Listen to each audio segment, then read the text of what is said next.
The Toronto Tempo hit the road for the very first time, get punched in the mouth, but show some serious fight despite ultimately taking the L.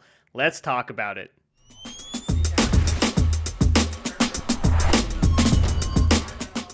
So the Tempo end up losing 99-95 in nail-biting fashion despite trailing by as many as 20 points in a hostile road environment, and their top scorer in Marina Mabrey struggling immensely all night. She finished with just 7 points on 3 of 10 shooting after back-to-back games of 25 plus in her first 2 games.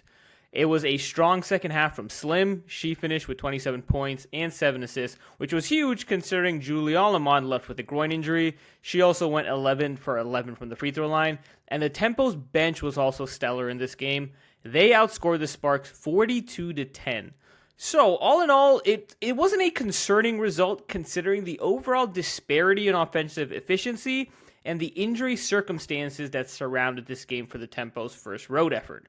But where the game was ultimately lost was the Tempo's inability to provide meaningful resistance against the Sparks getting into the paint, whether it was for shots right at the rim or kickouts for paint touches. Like LA's very first possession, Kelsey Plum drives baseline off a handoff, she gets deep into the paint and bounces it to Nneka Ogwumike in the corner for a 3. And overall, the defensive awareness from the Tempo just wasn't there early. They gave up a 21-2 run to start the game, and it was just a lot of not being sharp enough. Sandy Brondello called it unacceptable. Here, we have Erica Wheeler coming off a screen with Slim chasing. Niara tags a roller before closing out to Dearica Hamby, and Slim just isn't sure where she's supposed to be anymore. You can even see her put her hands up. Ogwumike ends up with a wide open score off a high-low feed. Later in the game, as the Tempo got closer, it was little lapses that ultimately kept them trailing. Here, off a miss, Dearica Hamby does a good job to sprint ahead and get the early seal on Maria Conde, and the backside help from Slim just comes far too late and it leads to an and one.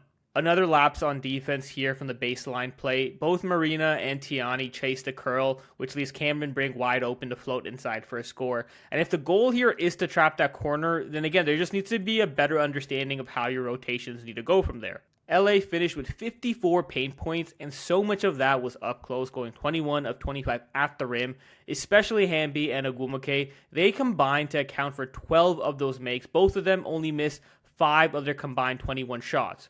Ultimately, the Tempo exerted so much energy having to play catch-up from down 20, they didn't have the requisite execution to generate resistance in the paint late in this game, and there aren't many games you're going to win when you finish minus 24 inside. But give the Tempo credit where it's due. It was a very resilient showing in the second half, and I really like seeing it from the young players stepping up, especially Kiki Rice and Laura Yushkaita. They finished plus 15 and plus 19, winning their minutes despite ending up in a 3-point loss. It was especially nice to see them connect for a couple of big plays in the second half. Laura gets Kelsey Plum on a post-up, the Spark send multiple bodies, and Laura shows some poise here. She reads it, sends a great skip pass to Kiki Rice, who ends up making 3 of her 4 threes on the night. She ends up with 11 points on 4 of 7 shooting overall. Kiki then returns the favor, a quick pitch and catch. Dearica Hamby isn't respecting the jumper, and Laura makes her pay.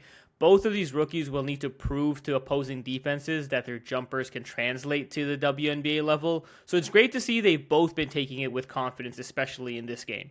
And just a couple of quick ones here. I thought in preseason, Laura showed just how impressive her motor is in terms of not giving up on drives and continuing through contact. And here you see it. She just pushes through Dearica Hamby, doesn't let her dribble get killed here, and is able to get deep into the paint and finish at the basket. I think this is a really key skill for her to continue to develop, and it was awesome to see here. And Laura really does play with that European flair. The instincts are really fun to watch.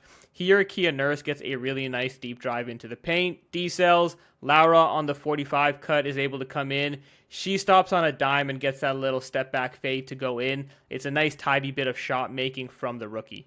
So yeah, the thought I'll leave everyone with is that it's obvious the Tempo weren't interested in moral victories. Sandy said as much. She was still pissed off that they lost, even though she used the word pride for how they came back.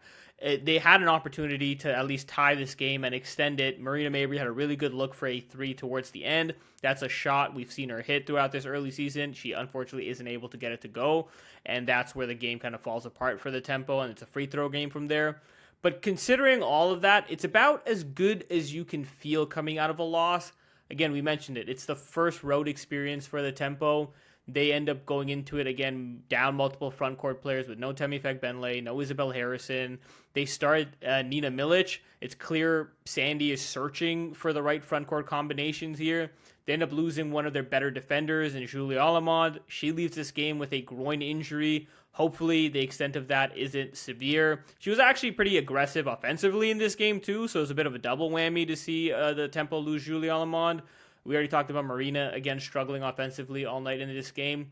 So for the Tempo to overcome all of that, I thought it spoke to the resiliency of this group. You had Slim stepping up as a playmaker, especially in the second half. She was pretty relentless about getting inside on her drives. That generated some good shot quality, that generated some free throws, and some playmaking opportunities for her teammates on kickouts as well. Again, I already mentioned Kiki and Laura, the shot making that they had. I look at Tiani Kia and Kia Nurse. Spot minutes for them, but they really understood their roles and played within them.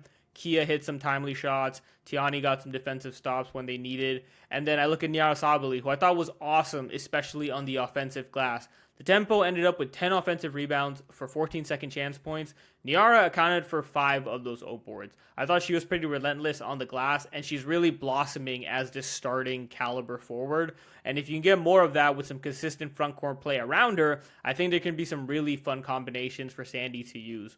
So it's why overall I come out of this with more silver linings than not. Because, like Sandy said, this isn't a finished product. So I'm optimistic that they can continue to adjust and learn coming out of experiences like this. The fact that they were able to get punched in the mouth as badly as they did to start this game and not fold and respond and come back within it, I think it's a testament to the character of this group. And that's truly one of the things you want to get out of these early road trips, is to see what kind of fight this team has. And they get to play this Sparks team again relatively soon. Just a couple days from now, they'll face them. So it'll be a real test about how they're able to adjust and respond, and how Sandy gets this group ready right away, and if they're able to come out strong. So I'm very curious to see how they come out of it. But like I said, I'm optimistic based on what we've seen so far. But I think it's a pretty good spot for us to end it on. Like, as always, thank you to everyone who tuned in and got to this point of the video. Please leave a like if you enjoyed. And if you have any thoughts on the Tempo's 99-95 loss, sound off below in the comments. And as always, don't forget to subscribe to Raptors Republic for more Tempo content all season. And if you want to see our quick reaction to this, go to RaptorsRepublic.com, where Ian Finlayson had grades on the game as well. But until next time, I'm Zulfi Sheikh. I'll see you soon. Stay blessed. Peace.